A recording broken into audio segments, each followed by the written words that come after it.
हाँ, तो हो गया। तो see this very very clear diagram is visible. तो ये आपका लंग्स है। This black one is the pleural cavity. Okay, this black one is the pericardial cavity and this is the heart. Okay, ये हार्ट है, ये aorta है, ये आपका ब्रोंकाई है, this is the oesophagus, vertebral column and these are the rib cages. Okay, देख रहे हो? तो ये सब चीज हम लोग इसमें देख रहे हैं इस क्लास में, but these are diagrams are not available in other sections. ठीक है,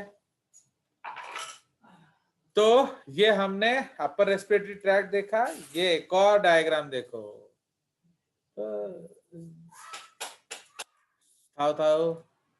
तो यू शुड ऑलवेज थैंक पायल। तो जिसके चक्कर में आप ये सब देख पा रहे हो ना। क्या बोल रही है पायल? बिकॉज शी लाइक्स जेजेस, तो इसलिए जेजेस is showing all of you. तो ये हमारा क्या है? So this is your bronchial, this is the bronchi tract. क्या देख रहे हो? ये उसका क्रॉस सेक्शन। तो you see the C shaped cartilaginous rings, देखे कि नहीं? तो ये ऐसे डायग्राम आपको कालू में मिलेगा कि नहीं, सोच लो। तो ये ट्रैकियल कार्टिलेज है, this is the mucus glands. ये आपका जो ग्लॉटिस मान लो, ये इसोफेगस।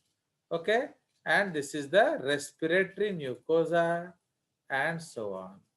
ये फ्रंट व्यू से ये हायोइड बोन दिख रहा है, ये लैरिंग्स, इसको हम बाद में करेंगे।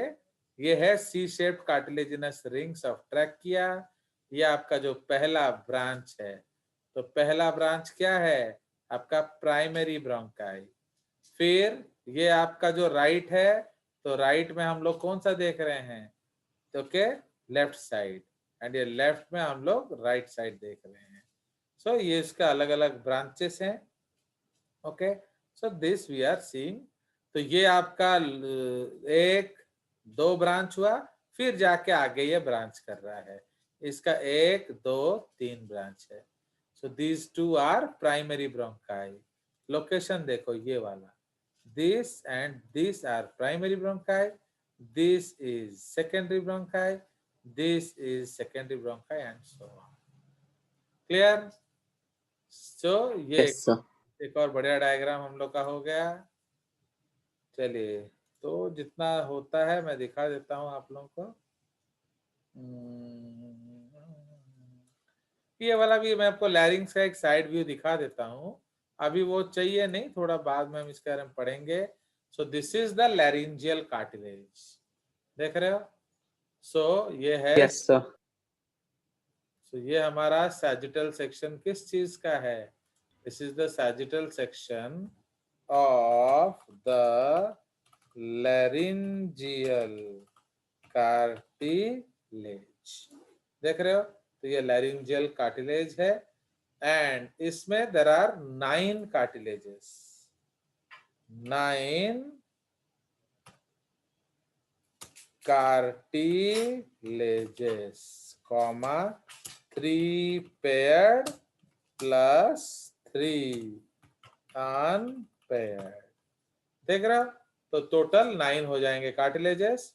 तो अनपेयर्ड कार्टिलेजेस में कौन सा है? एपिग्लॉटिस है unpaired, so this is unpaired cartilage. उसी तरह क्रिकॉइड जो है वो अनपेयर्ड कार्टिलेज है। ओके, एंड थायराइड कार्टिलेज, देखो कहीं थायराइड कार्टिलेज दिख रहा है? वो एक्चुअली इसके ऊपर होगा, ये रहा इधर है। So this is your unpaired thyroid. Okay, ये थायराइड कार्टिलेज हो गया। अंडरस्टूड? तो आपका 3 अनपेयर्ड कार्टिलेजेस हो गए। पेयर्ड कार्टिलेजेस जो हैं, ये आपका कॉर्निकुलेट है पेयर्ड, एरिटेनॉइड है पेयर्ड, एंड एक क्यूनिफॉर्म कार्टिलेज होगा। कहीं दिख रहा है आपको? वो एक्चुअली इधर दिखेगा भी नहीं, वो वोकल कॉर्ड के पास होगा। तो plus cuneiform cartilages paired, not visible in this figure. ठीक है, तो ये आपको इस फिगर में नहीं दिख रहा। ओके, तो क्यूनिफॉर्म कार्टिलेजेस ये पेयर्ड है, not visible in this cartilages. तो हो गया, तो ये आपके 9 कार्टिलेजेस हैं थायराइड के। सो ये एपिग्लॉटिस है। तो जब हम खाना खा रहे हैं तो ये क्या होता है, ये इसको पुश करेगा। तो जैसे ये पुश होगा तो what will happen, this cartilage will fall here. So when this cartilage falls here, what will happen? No food will enter down. Understood? So this is the concept of this cartilage. Okay? तो ये जो है वो ऐसे नीचे गिर जाएगा। कोई शक? No, sir. चलिए, No, sir. No, sir. that is the concept. तो ये हमारा जो है, these are the different cartilages of larynx. Okay, ये इसको लैरिंग्स हम बोलते हैं, उस जगह को लैरिंजियल रीजन बोलते हैं। ओके, चलिए, तो ये मैंने आपको अबाउट द ब्रोंकियल ट्री बता दिया। अब हम लोग चलेंगे आगे। तो रेस्ट हम लोग क्या क्या पाए थे लोअर रेस्पिरेटरी ट्रैक्ट में? तो लोअर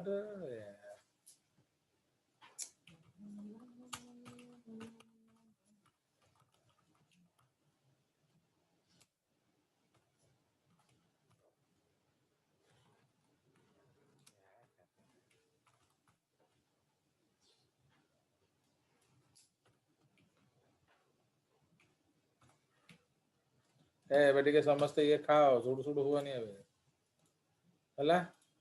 तो ये है लोअर रेस्पिरेटरी ट्रैक्ट। तो हम लोगों ने ब्रोंकियल ट्री डिस्कस कर लिया। अब हम लोग नेक्स्ट डिस्कस करेंगे क्या, रिब केज। ओके, तो rib cage, now it is made up of 25 bones, 12 pairs of ribs या costa plus 1 sternum. Sternum. Okay, तो it is made up of 12 ribs, ये है costa plus 1 sternum। इसको हम लोग ब्रेस्ट क्लीवेज बोन बोलते हैं। ठीक है, तो ठीक है, तापरे it also has intercostal muscles. Okay, number A, external intercostal muscles pull the rib cage upwards and outwards. ठीक है, so called inspiratory muscles। ठीक है, तो so called, इनसे सिंपल कॉमन सेंस नहीं, इंस्पायरेटरी मसल्स। एंड उसी तरह बी जो है वो इंटरनल इंटरकॉस्टल मसल्स हम लोग बोलेंगे।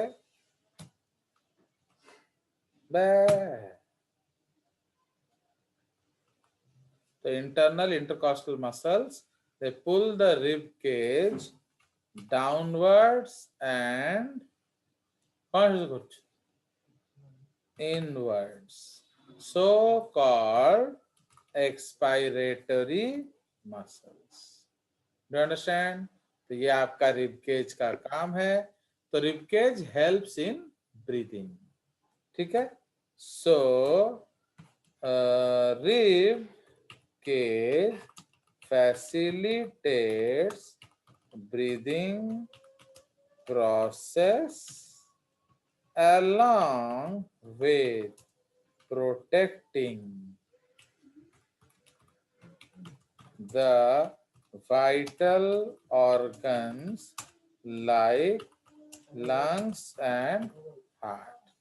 Okay, so facilitates breathing process along with protecting the vital organs like lungs and heart. समझ में आया? तो ये Yes, sir. रिबकेज का फंक्शन है। और हम लोग क्या पाए थे रिबकेज में? जो ऑर्गन्स। तो नेक्स्ट जो ऑर्गन है वो मेन है हमारा, so that is called what? Lungs या पल्मोन्स, है कि नहीं?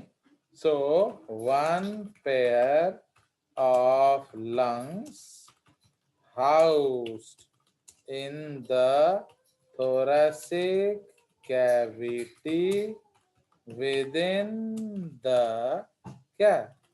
rib cage। ठीक है जी। तो ये वन पेयर ऑफ लंग्स होता है। और क्या पाएंगे उसमें आप? नाउ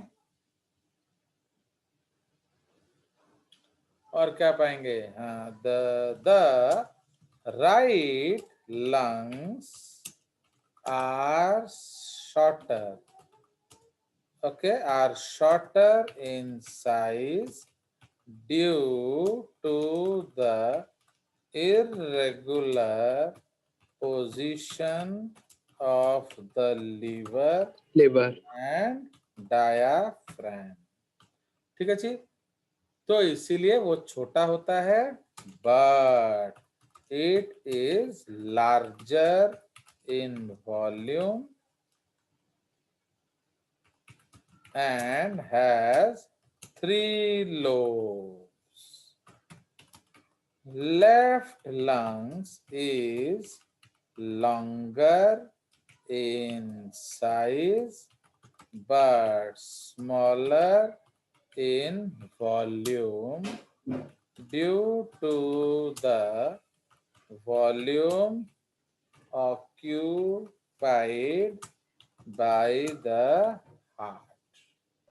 ओके, तो उसको हम लोग क्या कहते हैं? मीडियास्टाइनम। ठीक है, तो भाई हार्ट का जो वॉल्यूम है उसको भी तो हम माइनस करेंगे ना, तो due to the volume occupied by the heart. So left lungs is longer in size but smaller in volume due to volume occupied by the heart. ठीक है, सो ये हमारा मीडियास्टाइनम है। तापर कौन लिखिबा? The left lungs has a depression in order to allow the heart to stay close to it. This depression is referred to as the cardiac notch। है कि नहीं? तो so the left lungs is a depression in order to allow the heart to stay close to it. This depression क्या is referred to as cardiac notch। ठीक है, full stop। The left lungs has 2 lobes। भले भले red point। The lungs are covered with a mesodermal double layered membrane known as what? Pleura. Known as pleuron। Pleura या pleuron लिख सकते हो यार, क्या pleura. The outer layer is known as parietal pleuron and the inner layer is known as visceral pleuron। ठीक है, तो inner layer is known as visceral pleuron. full stop. ठीक है? Now in between these two layers there is a fluid known as क्या? Pleural Pleural Pleural fluid. fluid. fluid, which allows the expansion of the lungs along with the rib cage. तो जैसे rib cage बढ़ेगा ये भी बढ़ेगा, जैसे rib cage वापिस होगा ये भी वापिस होगा. ठीक है? So this is the concept. तो समझ में आया? सो ये हमारा बेसिक कंसेप्ट है. तो इसलिए प्लूरल फ्लूइड अगर सूख गया तो गड़बड़ हो जाएगा. तो pleural fluid should not dry, या उसमें ज्यादा प्लूरल फ्लूइड भी नहीं होना चाहिए. जैसे कभी कभी ब्लड भर जाता है, या उसको हम लोग हीमोथोरैक्स कंडीशन बोलते हैं, पानी भर जाता है, उसको काइलोथोरैक्स कंडीशन बोलेंगे. तो कुछ भी उसके अंदर भरना नहीं चाहिए. ठीक है? चलिए, Yes, sir. लास्ट जो स्ट्रक्चर बच गया दैट इज कॉल्ड डायाफ्राम. अरे बाबा, diaphragm. So it is a fold of WFCT that separates the क्या? Thoracic cavity.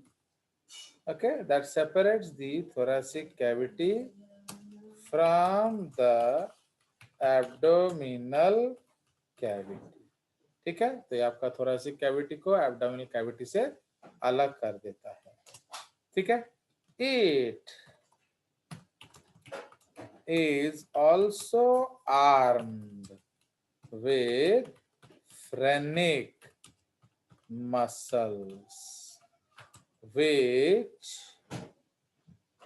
help in the flattening of the diaphragm.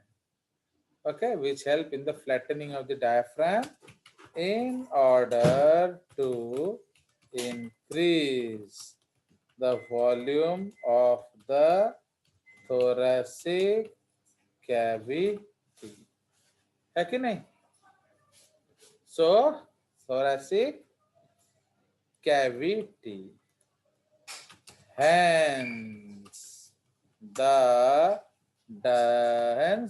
phrenic muscles are referred to as the main inspiratory muscles. Okay, 90% at rest and more than 75% during activity is due to these muscles. समझ रहे हो? तो rest में जो 90% and जो है and okay, rest में 90% and 75% of activity में जो रेस्पिरेशन है वो इन्हीं मसल्स के द्वारा होता है. Okay, so that's all for today. Yes, sir. So we have finished with the anatomy. So unfortunately again there is a holiday this week, so next week we will continue.